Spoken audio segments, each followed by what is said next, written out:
The rain came down in sheets, turning Manhattan streets into rivers of reflected neon. Luca Morty stood at the window of his penthouse office, watching the city blur into abstract impressionism.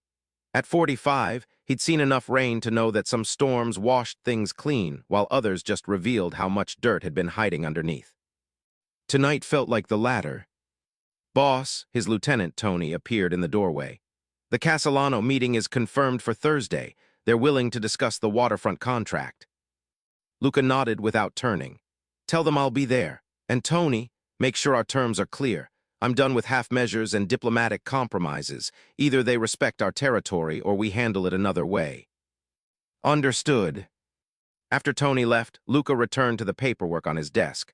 The legitimate side of his business empire, the hotels and restaurants and real estate holdings that had taken 15 years to build. He was almost clean now, almost legitimate. Just a few more deals, a few more transitions, and he could finally step fully into the light. His phone buzzed. Marco, his head of security, Luca answered.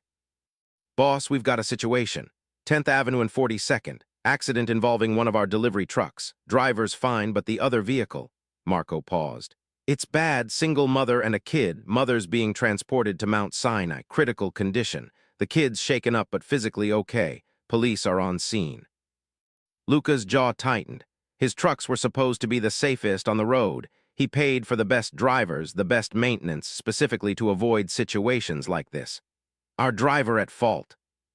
No, sir. Surveillance shows the woman ran a red light. Witnesses confirm, but boss. Marco's voice dropped. The kid, she's maybe 5, 6 years old. She's alone, scared, asking for her mama. Child services is on the way, but I thought you'd want to know. Luca should have delegated this. Should have let Marco handle it, sent flowers and a check to cover medical expenses. Maybe had the company lawyers ensure everything was taken care of quietly. That's what a smart businessman would do. But Luca had spent too many years around children, through his charity work, his community centers, to ignore a scared kid.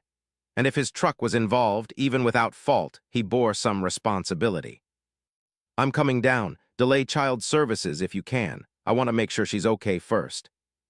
20 minutes later, Luca stood at the accident scene, rain soaking through his Brioni suit while police officers and paramedics worked under harsh portable lights. His truck sat at an angle, front end damaged but drivable. The other vehicle, an ancient Honda Civic, was crumpled like paper. The driver's side caved in from the impact. Mr. Morty, a police sergeant approached, recognition in his eyes. Luca's charitable donations had bought him goodwill with NYPD, even if some officers knew his history. Your driver's clean. Other driver ran the light, probably distracted. Happens. The woman, alive but barely, massive internal injuries. They're rushing her to surgery. The sergeant's expression softened. She's got a kid, little girl, back seat. Car seat saved her life. Your truck hit the front, so the back was relatively protected. She's got some bruises, probably whiplash, but she'll be fine physically. Where is she? The sergeant pointed to an ambulance. Paramedics checking her over. Kid won't stop crying for her mama. Breaks your heart. Luca approached the ambulance, his expensive shoes splashing through puddles. Inside the open doors, a paramedic crouched beside a small figure wrapped in a silver emergency blanket. The little girl was tiny, maybe 5 years old, with dark curly hair plastered to her face by rain and tears. Her eyes were huge, brown, and filled with a terror that Luca recognized from his own childhood. The eyes of someone whose world had just shattered. Hey there, the paramedic, a woman in her 30s, said gently. Can you tell me your name, sweetie? The girl just shook her head, sobbing. Mama, I want Mama. Where's Mama? Your mama had to go to the hospital, honey. The doctors are going to help her feel better. But right now, we need to make sure you're okay, too. I don't want to be okay. I want Mama. The girl's voice rose to a wail that cut through the rain and sirens. Luca found himself stepping closer. May I? The paramedic looked up, assessing him. Whatever she saw, maybe the expensive suit, maybe the genuine concern in his face, made her nod. If you can help, be my guest. I've got 3 more calls waiting. Luca climbed into the ambulance, moving slowly so he wouldn't startle the child. He sat on the bench opposite her, keeping distance between them. Hi, my name is Luca. What's yours? The girl peered at him through her tears, suspicious. Are you a doctor? No, but I know some really good doctors. They're helping your mama right now. Is mama going to die? The question was tiny, terrified, and far too old for someone so young. Luca's chest tightened. He'd learned long ago that children deserved honesty, even when it hurt. I don't know, but I promise the doctors are doing everything they can to make sure she doesn't. They're very good at their job. The girl's face crumpled. It's my fault. Mama was mad because I wouldn't stop asking for ice cream. She was looking at me instead of the road, and then there was a loud noise, and she dissolved into sobs. Without thinking, Luca moved to sit beside her, pulling the small body into his arms. She resisted for only a moment before collapsing against his chest, her little hands fisting in his soaked jacket. It's not your fault, he said firmly, one hand rubbing small circles on her back the way he'd seen mothers do. Accidents happen. Your mama wasn't paying attention, but that's not because of you. That's because she's human and humans make mistakes sometimes. But I was bad, I wouldn't stop asking. You're a kid, kids ask for things. That's not being bad, that's being 5. He pulled back enough to see her face. What's your name, sweetheart? Emma, her voice was barely a whisper. Emma Rose Parker. Emma Rose, that's a beautiful name. Luca reached up to brush wet curls from her face.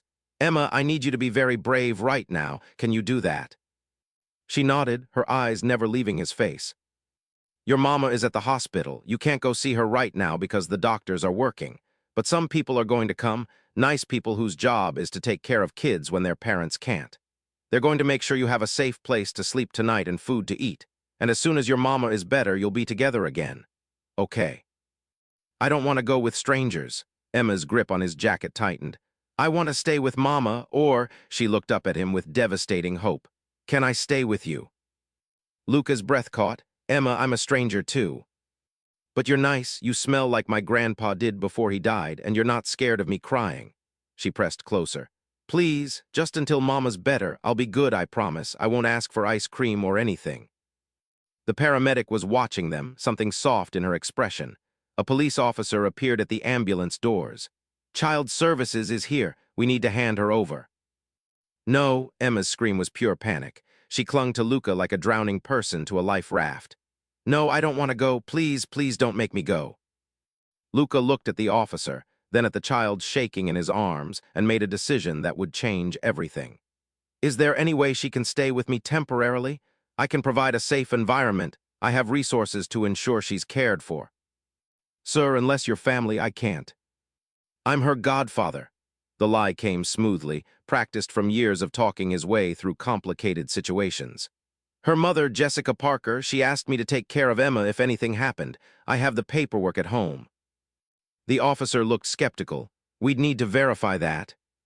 Of course, but in the meantime, do you really want to drag a traumatized child away from the one person who's managed to calm her down? Luca kept his voice reasonable, persuasive. I'll take full responsibility. You can send Child Services to my address tomorrow to check on her, but tonight, let her have some stability. The officer hesitated, looking at Emma's tear-stained face buried in Luca's shoulder. I'll need your information, full name, address, identification, and if this doesn't check out. It will. Luca gently adjusted Emma's weight, standing with her in his arms. She wrapped her legs around his waist, holding on like she'd never let go. I'll cooperate fully with any investigation. I just want to make sure she's safe and cared for tonight. Marco appeared at his shoulder, phone already out. Within minutes, he'd produced documents. Luca had no idea how, but Marco had always been resourceful. That looked official enough to pass cursory inspection. The officer made notes, took Luca's information, and finally, reluctantly, agreed. Child Services will be by first thing tomorrow morning. If anything seems off, Mr. Morty, there will be consequences. Understood. Luca carried Emma toward his waiting car, Marco holding an umbrella over them. Let's get you somewhere warm and dry, okay, Emma? She nodded against his shoulder, her crying finally subsiding into hiccups. You promise we can see Mama tomorrow? I promise we'll find out how she's doing. That's the best I can offer right now. In the car, a black Mercedes with leather seats and climate control, Emma finally released her death grip on his jacket. She sat beside him, the emergency blanket still wrapped around her shoulders, staring out the window at the rain-blurred city. Where are we going? She asked in a small voice. To my home. I have an extra bedroom you can use. We'll get you some dry clothes and something to eat. Do you like pasta? I like mac and cheese. I think I can manage that. They drove in silence for a few minutes. Then Emma's small hand found his, her fingers barely wrapping around two of his. Luca. Yes, sweetheart. Thank you for not leaving me alone. Her voice was thick with exhaustion. Everyone always leaves eventually, but you stayed. Luca's throat closed up. He squeezed her hand gently, unable to find words. This child, this stranger's child, had somehow reached into his chest and grabbed hold of something he'd thought was dead. The part of him that still remembered being 5 years old and terrified, watching his own mother bleed out on a kitchen floor while his father's business associates ransacked their apartment.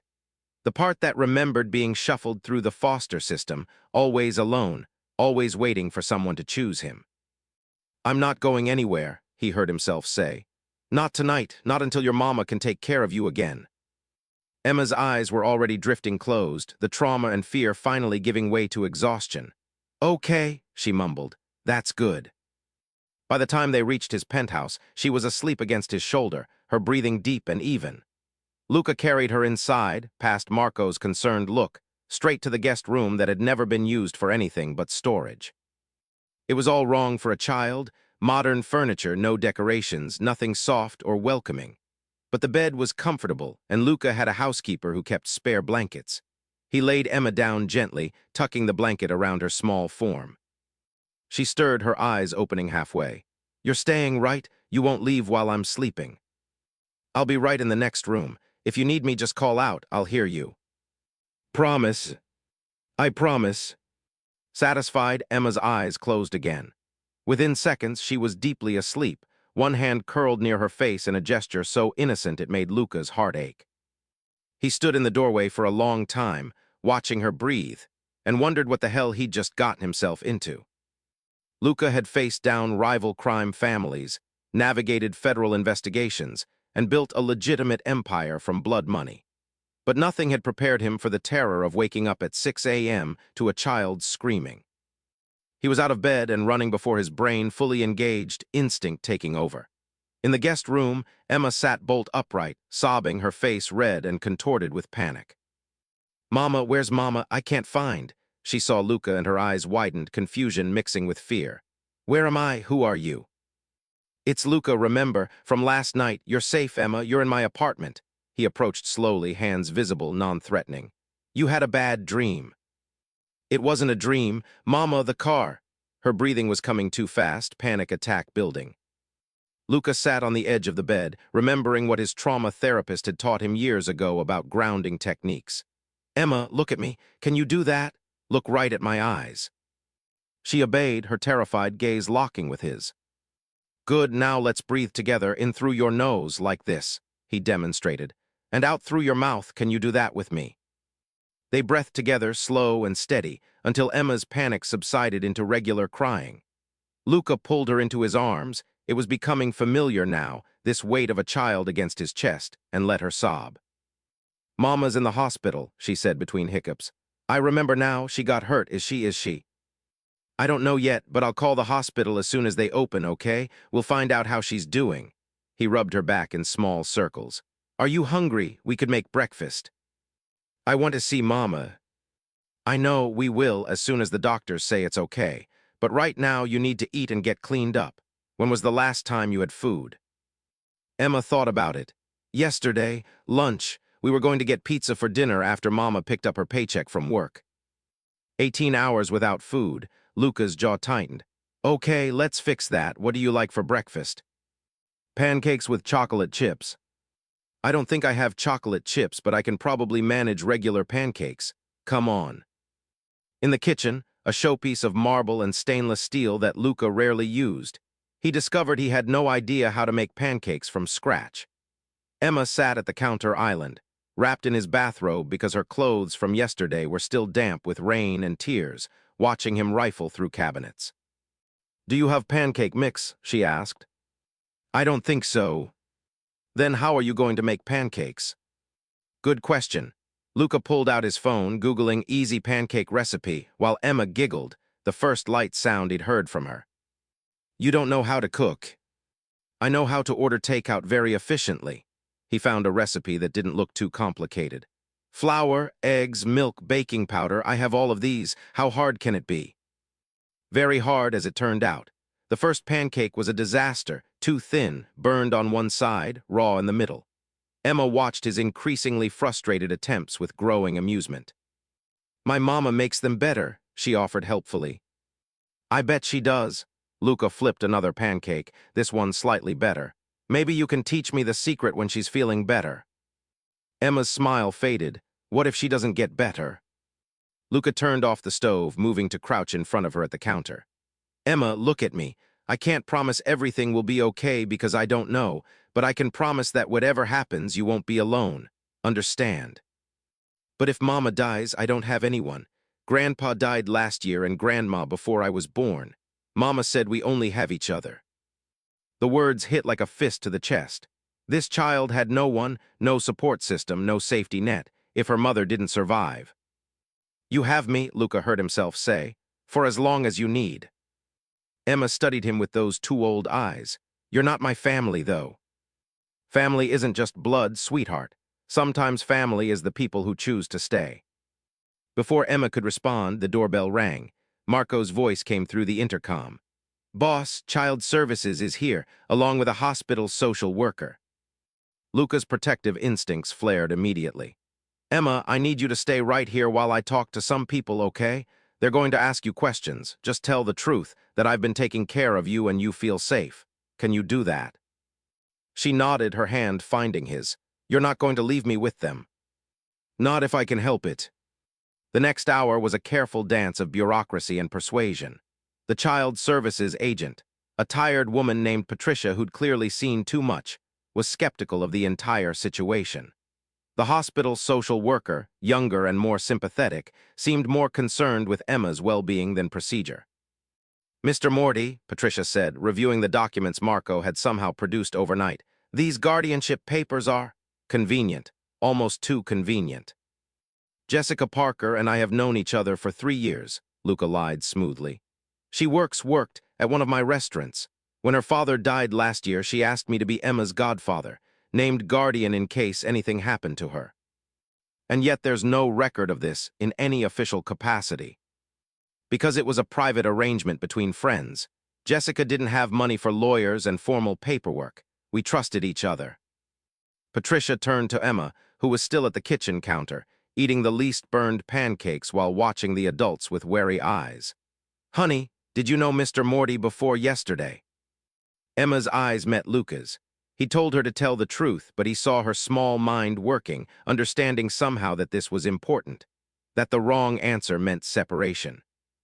He's my godfather, she said, the lie coming out with a child's perfect innocence. Mama talks about him sometimes. She says he's a good man who helps people. The social worker from the hospital, Sarah, her badge Reed, crouched beside Emma. Has Mr. Morty been nice to you? Do you feel safe here? Yes, he makes bad pancakes, but he promised we could visit Mama today. Are you going to take me away from him? Emma's voice trembled. I don't want to go somewhere else. Everyone there will be strangers. Luca's not a stranger anymore. We just want to make sure you're safe and cared for. I am safe. He lets me sleep in a big bed, and he came when I had a nightmare, and he promised. Emma's voice broke. He promised he wouldn't leave me alone. Please don't make him break his promise. Sarah exchanged a glance with Patricia. Something passed between them, perhaps recognition that this child had already been traumatized enough, that removing her from the one stable thing in her world right now would do more harm than good. Mr. Morty, Patricia said finally, I'm approving temporary emergency custody pending verification of these documents and a full home inspection. You'll need to provide proper accommodations for a child, appropriate bedroom, child safety measures, enrollment in school if this extends beyond a few days. And I'll be making regular visits, if anything seems off. It won't be. I'll give her everything she needs. Including, Sarah added, therapeutic support. Emma's experienced significant trauma. She'll need to see a child psychologist. Whatever she needs, money isn't an issue. After they left with promises to return within 48 hours, Luca found himself alone with Emma again. She looked at him with an expression that was part gratitude, part disbelief. Why are you doing this? She asked. You don't even know me. Luca sat beside her at the counter, stealing one of her pancakes. I don't know. Maybe because when you asked me not to leave you alone, I remembered being your age and wishing someone had said yes when I needed help. Maybe because you're brave and scared at the same time, and I understand that. Or maybe, he looked at her, this small person who'd somehow crashed into his life and made him feel something he'd thought was dead. Maybe because from the moment I saw you crying in that ambulance, I knew I couldn't walk away. Emma set down her fork, syrup on her chin, and said with devastating seriousness, "Will you be my dad?" The question hit like a bullet. Luca's throat closed, his vision blurring. He'd never cried, not since his mother's funeral when he was 6 years old. He'd buried that weakness under layers of violence and survival. But Emma's question, so simple, so hopeful, cracked something open. His voice broke. Your mama is still your mama when she gets better. But if she doesn't, if she can't come back, Emma's eyes filled with tears. Will you be my dad then? Will you keep me? Luca pulled her into his arms, feeling his own eyes burn with tears he refused to let fall. Yes, he said against her curly hair. Yes, if that's what you need, I'll be your dad. I'll keep you, I promise. Emma's arms wrapped around his neck, holding tight. You're not supposed to cry. Dads don't cry. This dad does, Luca said, his voice thick. Because sometimes dads meet their daughters in the most unexpected ways, and it's overwhelming. They sat there for a long time, a motherless child and a childless man, clinging to each other like lifelines in a storm neither had expected. And Luca Morty, criminal-turned-businessman, ruthless negotiator, man who'd built an empire on calculated decisions, felt his carefully controlled world shift completely off its axis. He had a daughter now. However temporarily, however accidentally, he had someone who needed him to be better than he'd ever been before. And God help anyone who tried to take her away. Jessica Parker didn't die that first night or the second, but she didn't wake up either. For 3 days, she lay in ICU while machines breathed for her and monitors tracked every flutter of her struggling heart. The doctors used words like traumatic brain injury, internal bleeding, and guarded prognosis. What they meant was, she might not survive. And if she did, she might not be the same person who'd run that red light while arguing with her daughter about ice cream. Luca took Emma to the hospital every afternoon, sitting with her in the ICU waiting room while nurses allowed them brief visits. 5 minutes every 2 hours, standard protocol for critical patients. Emma would stand beside her mother's bed, small hand wrapped around Jessica's limp fingers, talking about her day in a brave little voice that broke Luca's heart. Mama, I'm staying with Luca now. You'd like him. He's teaching me to play chess even though I'm not very good yet. And he has a big apartment with windows that see the whole city. The rain stopped yesterday, did you know that? It's sunny now, you should wake up and see it. Jessica never responded, never moved except for the rise and fall of her chest from the ventilator. On the 4th day, while Emma was at her afternoon visit and Luca waited in the hallway, a doctor approached him. Dr. Rachel Morrison, the neurologist overseeing Jessica's care. She had kind eyes, but the expression of someone about to deliver devastating news. Mr. Morty, can we speak privately? They moved to a small consultation room. Dr. Morrison closed the door, gestured for him to sit. I wanted to give you an update on Jessica's condition. The truth, please. No medical euphemisms.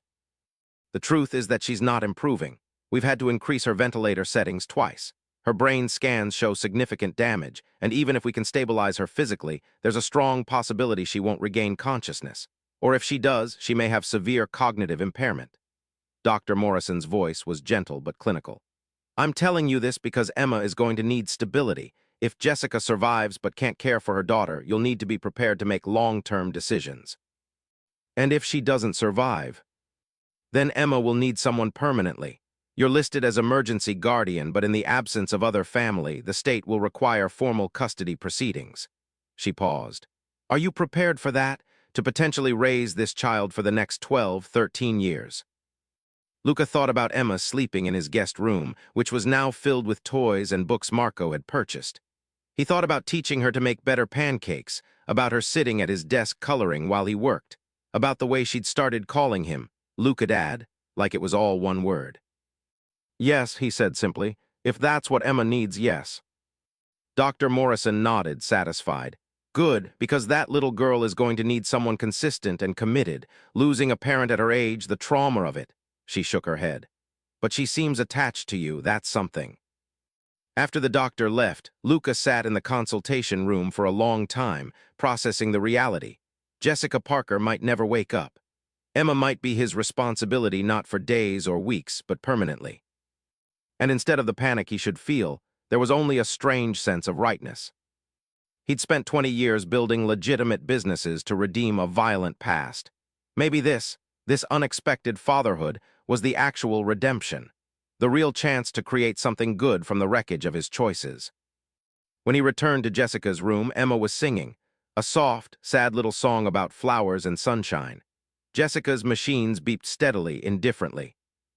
"Emma," Luca said gently, "time to go, sweetheart." "But I didn't finish my song. Mama likes songs." "You can finish tomorrow. We need to get you dinner and homework done." Emma had been enrolled in a nearby elementary school, first grade, her mother's records indicated. She'd attended 3 days, sitting quietly in class while Luca worked from home, ready to pick her up at a moment's notice.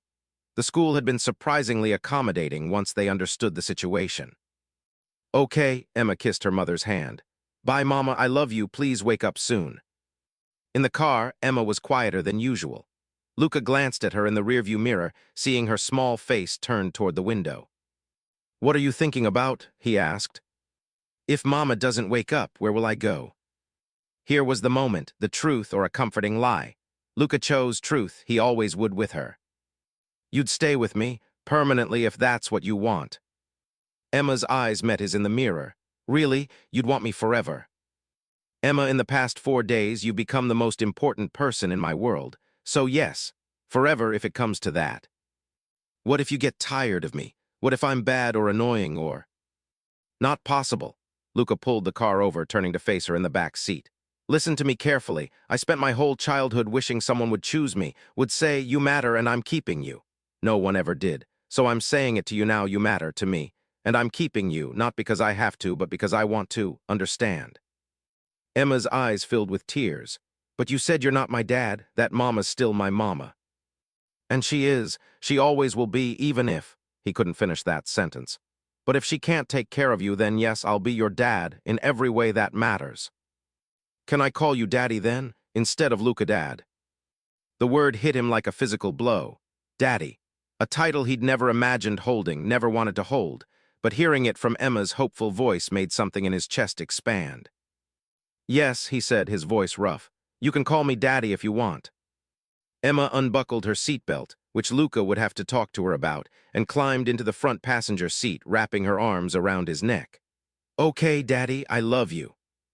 And Luca Morty, man who'd killed people, who'd built an empire on blood and money, who'd thought his heart was scar tissue and stone, felt tears slip down his face for the second time in 4 days. "I love you too, baby girl," he whispered. "I love you too." The problem with Luca's arrangement was that it was built entirely on lies, and lies had a way of unraveling under scrutiny. On day 6, Patricia from Child Services returned with a supervisor and a folder full of questions. They sat in Luca's living room, which now had a child-sized table covered in Emma's drawings, and methodically dismantled his story. "Mr. Morty," the supervisor said, "we've been trying to verify your guardianship claim, but there are inconsistencies."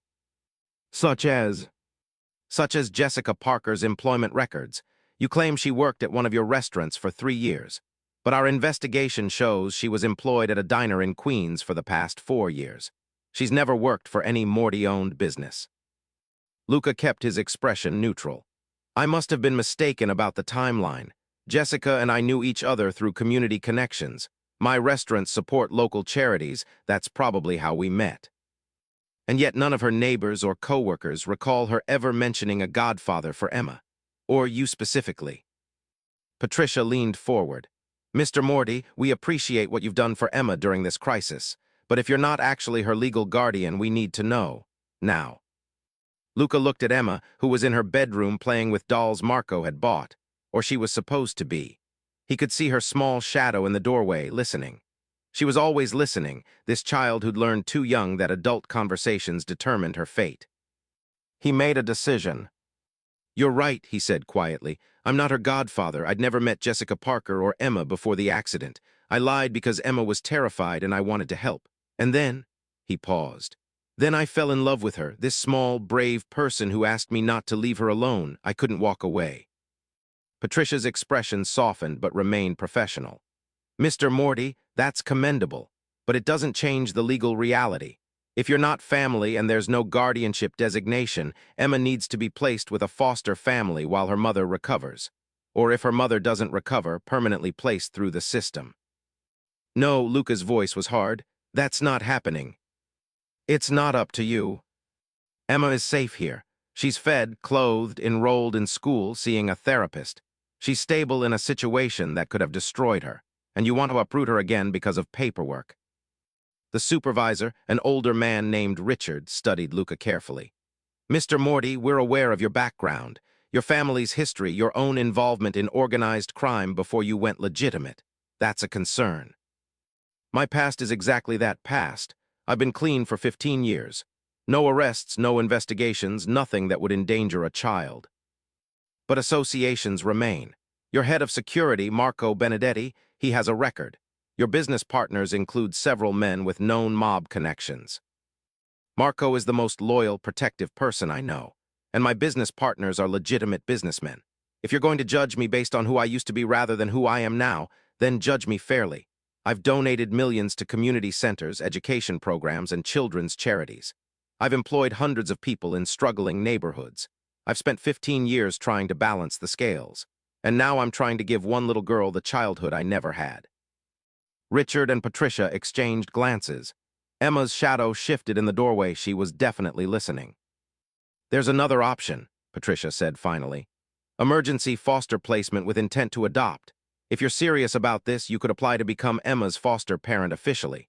There would be a home study, background checks, supervised visits. It's not guaranteed. Single men rarely get approved for young girls, but given the existing bond and Emma's wishes."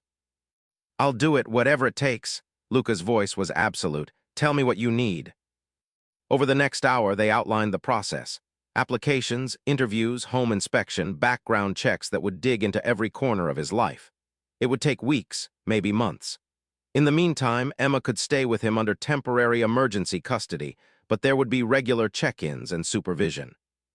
After they left, Emma emerged from her bedroom, her face tear-stained. She'd heard everything. "You told them the truth," she said, her voice small, "that you're not really my godfather." "I had to. I won't lie to you, Emma, not about important things." "Are they going to take me away?" Luca knelt down, pulling her into his arms. "I'm going to fight like hell to make sure they don't, but I need you to understand something. This might take time. There will be people asking you questions, checking to make sure you're okay. You need to tell them the truth about how you feel, about whether you want to stay here or not. Can you do that?" Emma pulled back, her brown eyes serious. "I want to stay. I want you to be my real daddy, not just my pretend one." "Then that's what I'm going to make happen. I promise." "You promise a lot of things," Emma observed. "Do you always keep your promises?" "I do now," Luca said, "because I made them to you." On day 12, Jessica Parker's condition deteriorated sharply. A secondary infection, the doctors explained. Her organs were failing. They needed to make decisions about end-of-life care. Luca stood in the hallway outside her room, holding those words in his mind like broken glass. End-of-life care. It meant Jessica was dying. It meant Emma's mother, this woman he'd never met while she was conscious, was slipping away, and he had to decide whether to tell Emma now or wait until it was over. Dr. Morrison found him there. "Mr. Morty, we need to discuss options." "What options? Either you can save her or you can't." "We can keep her alive on machines, but her quality of life. She wouldn't recover. She'd need round-the-clock care, probably wouldn't recognize her daughter. Or," Dr. Morrison's voice was gentle, "we can remove life support, let her pass naturally without suffering." What would Jessica want? According to her medical history, she listed no extraordinary measures in her intake paperwork. She didn't want to be kept alive by machines if there was no hope of recovery. Luca looked through the window at Jessica's still form, tubes and wires connecting her to machines that breathed and pumped and monitored. This woman had created Emma, had loved her enough to work 3 jobs, to live in a tiny apartment, to build a life despite overwhelming odds. She'd want to be with her daughter, Luca said quietly. She'd want Emma to remember her alive, not like this. Then you're authorizing us to remove life support. The weight of that decision, making a choice that would change Emma's life forever, was crushing. But someone had to decide. Someone had to be strong enough to say goodbye on behalf of a 5-year-old who shouldn't have to make this choice. How long would she have once you remove the support? Hours, maybe a day. It's hard to predict. Luca pulled out his phone, dialing Marco. I need you to bring Emma to the hospital. Now. And call Father Michael, the priest from St. Anthony's. If Jessica's going to go, she should go with her daughter beside her and someone to pray for her soul. An hour later, Emma sat on Luca's lap in Jessica's room. Father Michael stood at the bedside, reading last rites. Emma didn't understand everything that was happening, but she understood enough. Mama's dying, she said, not a question. Yes, sweetheart, her body is too hurt to heal, so the doctors are going to turn off the machines and your mama will go to sleep. And then, Luca's voice cracked, then she'll go to heaven where her daddy is, where she won't hurt anymore. Will it hurt her dying? No, she won't feel any pain. She'll just drift away very peacefully. Emma climbed off Luca's lap, moving to her mother's bedside. She took Jessica's hand, the one without all the tubes. Mama, it's okay to go. I know you tried really hard to stay, but Luca, she looked back at him. Daddy's going to take care of me now, he promised, so you don't have to worry. Luca's vision blurred. He stood behind Emma, his hands on her small shoulders, lending her his strength. I'll miss you so much, Emma continued, tears streaming down her face. But I'll be good for Daddy. I'll remember everything you taught me about being kind and brave, and someday when I'm old like Grandpa was, I'll see you again. Okay. Father Michael finished his prayers. The doctor entered, silent and respectful. Are you ready? Luca looked at Emma's small, determined face, at Jessica's still form, at the machines that had been keeping her alive. Emma, say goodbye to your mama. Emma leaned over, kissing Jessica's forehead. I love you, Mama. Thank you for being my mom. I'll make you proud, I promise. Then Luca lifted her into his arms, holding her close while the doctor systematically turned off the machines. The ventilator's rhythmic breathing stopped. The monitor's beeping slowed, then flatlined into a single, sustained tone. Jessica Parker, single mother, diner waitress, woman who'd run a red light while arguing with her daughter about ice cream, was gone. Emma sobbed into Luca's shoulder while he held her, one hand cradling her head, the other rubbing her back. Father Michael prayed quietly. Nurses came to disconnect tubes and prepare the body. And Luca Morty, who'd spent his life carefully avoiding emotional entanglements, who'd built walls around his heart to survive, felt those walls crumble completely. Because this child in his arms was his now. Not by blood, not by law yet, but by choice. By love.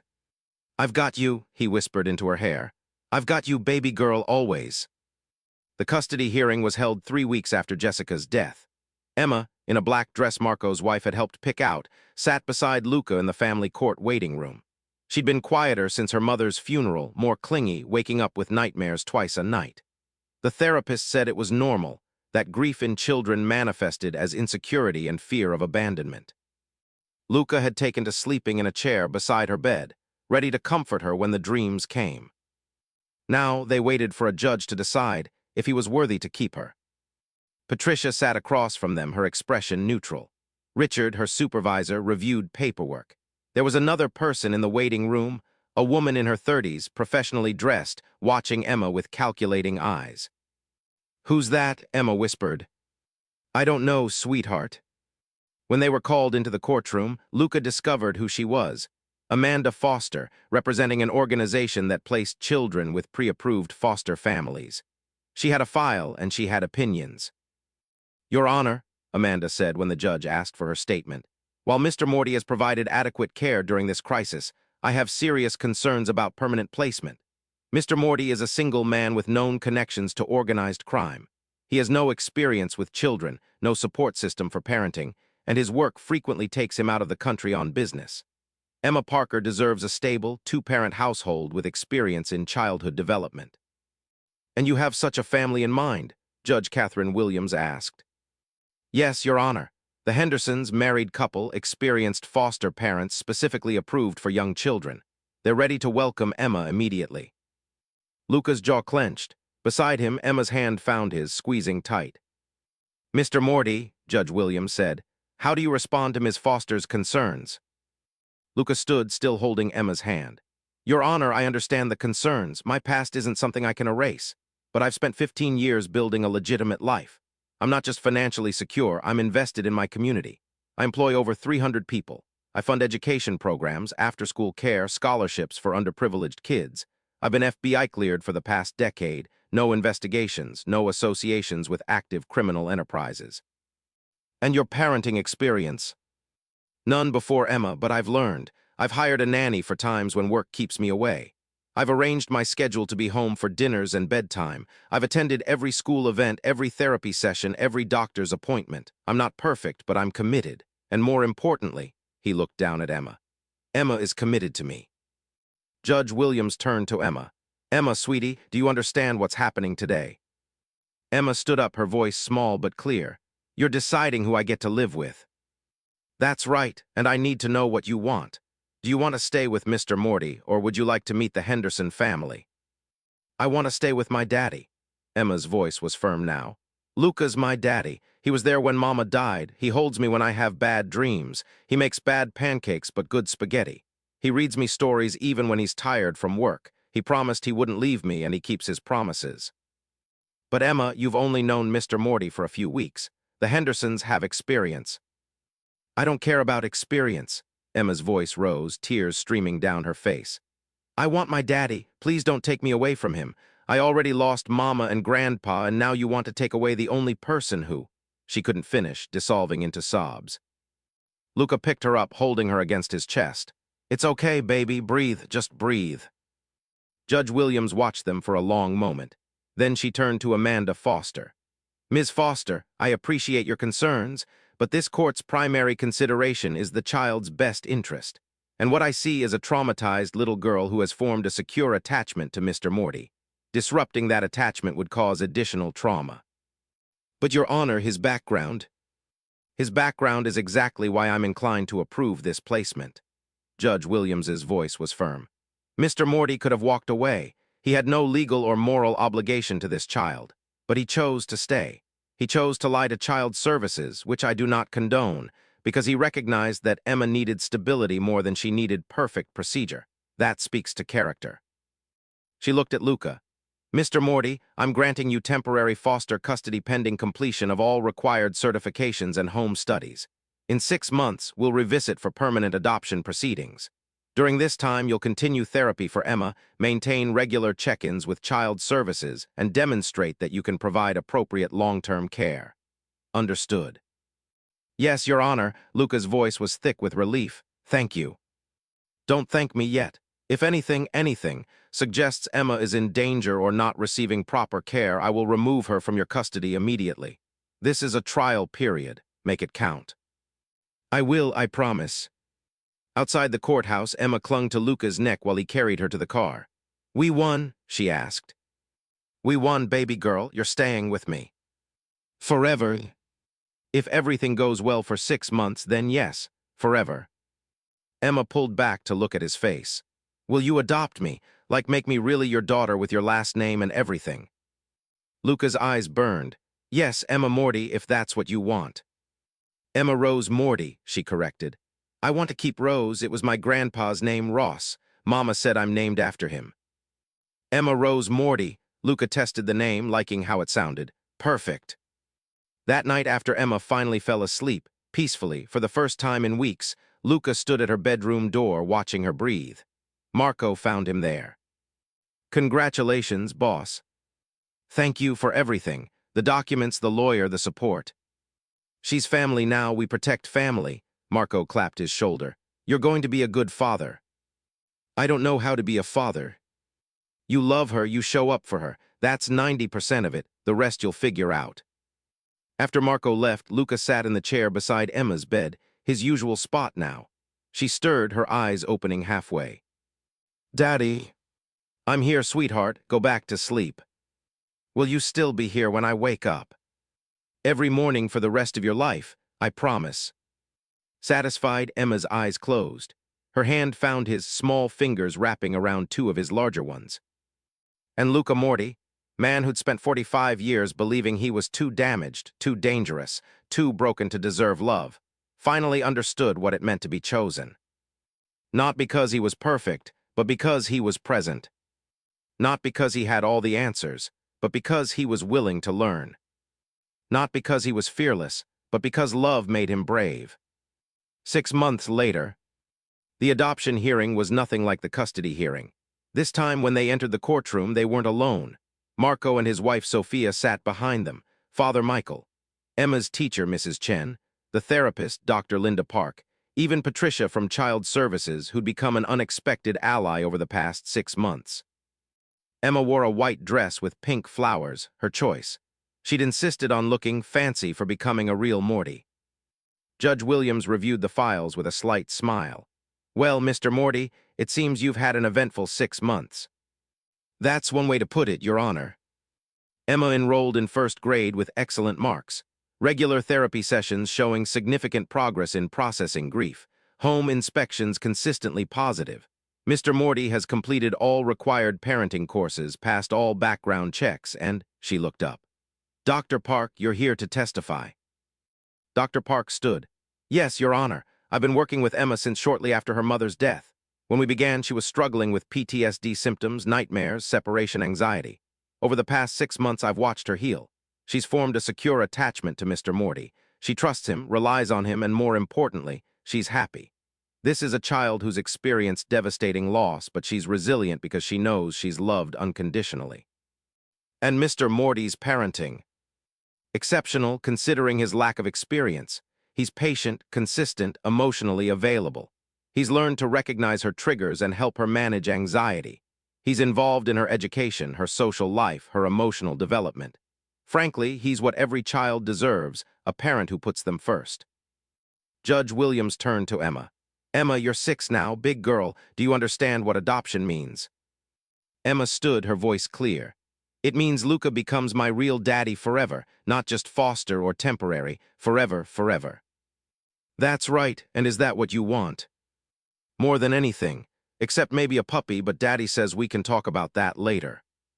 The courtroom rippled with quiet laughter. Even Judge Williams smiled. "Mr. Morty, do you have any final statements?" Luca stood, Emma's hand in his. "Your Honor, 6 months ago you gave me a chance I didn't deserve. A chance to prove I could be the father this little girl needed. I hope I've done that. But more than that, I hope I've shown Emma that family isn't just about blood. It's about showing up. It's about keeping promises. It's about choosing each other every day, even when it's hard." He looked down at Emma, his voice thickening. "Emma, the night we met, you asked me to stay. You asked me to be your dad. At the time, I had no idea what I was agreeing to. But now I know you didn't just ask me to be your father. You gave me the greatest gift of my life. You taught me that it's never too late to become who you're meant to be. That love doesn't require perfection, just presence. So today, I'm not just adopting you. You're adopting me right back. Teaching me how to be the man you deserve to call dad." His voice broke. "You asked me if I'd be your dad, and my eyes filled with tears because I'd never wanted anything more. Today, I'm asking you, will you be my daughter? My Emma Rose, my family?" Emma launched herself into his arms, nodding against his shoulder. "Yes, Daddy. Yes, yes, yes." Judge Williams had to wipe her own eyes. "Well then, by the power vested in me by the state of New York, I hereby finalize the adoption of Emma Rose Parker, henceforth to be known as Emma Rose Morty. Mr. Morty, congratulations. You're officially a father." The courtroom erupted in applause. Emma was crying, Luca was crying, half the people there were crying. Marco produced champagne, sparkling cider for Emma, and they toasted right there in the courthouse hallway. "To new beginnings," Father Michael said. "To family," Sophia added. "To my daddy," Emma said, raising her plastic cup. "The best daddy in the whole world." That evening, Luca threw a celebration at his favorite restaurant, the one he'd closed to the public for the night. The entire place was decorated with pink balloons and a banner reading, "Welcome to the family, Emma." His business associates came, bringing gifts. Emma's classmates from school. The entire staff from the therapy center. Emma, in her fancy dress, held court like a princess, telling everyone who'd listen, "I got adopted today. I have a daddy forever now." Late in the evening, after Emma had finally crashed from sugar and excitement, sleeping in a booth with her head in Luca's lap. Marco pulled him aside. "You did good, boss, really good. I got lucky. She walked into my life and changed everything." "That's what kids do. They make you want to be better." Marco paused. "Your father would be proud, you know, not of what you were, but of what you've become." Luca thought about his own father, a violent man who died in prison when Luca was 16, a man who taught him that strength was dominance, that love was weakness. "My father would hate this. He'd say I went soft." "Then maybe being soft is the strongest thing you've ever done." After everyone left, Luca carried Emma up to the penthouse. She stirred as he tucked her into bed, no longer the guest room, but hers now, decorated with unicorns and stars and everything a 6-year-old could want. "Daddy, I'm here, baby. This was the best day of my whole life." "Mine too, Emma Rose, mine too. Do you think Mama knows that I got adopted, that I'm okay?" Luca sat on the edge of her bed, brushing curls from her forehead. "I think your mama knows, and I think she's happy that you found someone to love you the way you deserve. I miss her sometimes. Is that okay?"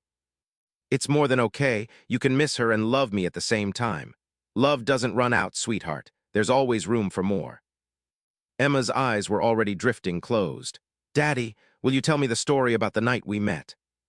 It had become her favorite bedtime story, how a little girl asked a stranger to stay, and he said yes.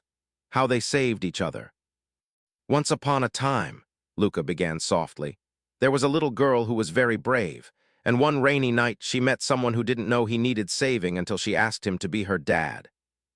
Emma smiled, her hand finding his, and he said yes, and they lived happily ever after. "That's right, happily ever after." As Emma drifted to sleep, Luca sat in his usual chair beside her bed, watching over his daughter. His Emma Rose, the child who'd crashed into his life during a thunderstorm and taught him that the strongest thing a person could do was choose to love. His phone buzzed, a message from an old associate, someone from his previous life. An invitation to a business meeting that Luca knew was anything but legitimate. He deleted it without responding. That life was over. He had a daughter now. He had PTA meetings and bedtime stories and dance recitals to attend. He had a little girl who called him daddy and believed he could fix anything. And he would spend the rest of his life proving her faith wasn't misplaced. Outside, the city glittered with possibility.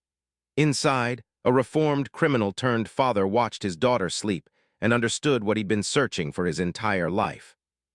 Not power, not redemption, not even forgiveness. Just this, a child's hand in his, a small voice saying, "Daddy, you're home." A reason to be better than he ever thought he could be. Emma stirred, murmuring in her sleep, "Love you, Daddy." "I love you too, baby girl," Luca whispered, "more than you'll ever know." 5 years later, Emma Morty, age 11, sat at the kitchen counter doing homework while her father made dinner. This was their routine. He cooked, she studied, they talked about their days. "Dad, I need help with this math problem." Luca looked over her shoulder, reading the word problem. "What's confusing you?" "If Johnny has 12 apples and gives away 5, why is Johnny giving away apples? What did those apples ever do to him?" Luca laughed, a sound that came easily now after years of Emma teaching him how. "Just solve for X, smartalek." "I'm just saying, Johnny has poor resource management skills." She'd grown so much, still small for her age, but fierce and bright and funny. She played soccer, loved science, and had a friend group that regularly invaded the penthouse for sleepovers and movie nights. She still had nightmares sometimes, still visited her mother's grave on birthdays and holidays, still saw Dr. Park once a month. But she was happy, genuinely, impossibly happy. "Dad," Emma said, setting down her pencil, "can I ask you something?" "Always." "Do you ever regret it, saying yes that night, taking me in?" Luca turned off the stove, moving to sit beside her. "Emma, look at me. I have never, not once, regretted choosing you. You're the best thing that ever happened to me. Even though I ruined your bachelor lifestyle and made you learn what an American Girl doll was. Especially because of that." He pulled her into a hug. "You made me a better person, a real person. Before you, I was just existing. Now I'm living." Emma hugged him back, then pulled away with a mischievous smile. "So you wouldn't mind if I asked for a little sister?" "What?" "Sophia has a friend at the adoption agency. There's a 7-year-old girl who needs a home. I thought maybe. Emma Rose Morty, are you trying to expand our family? I'm an only child, Dad. It's boring.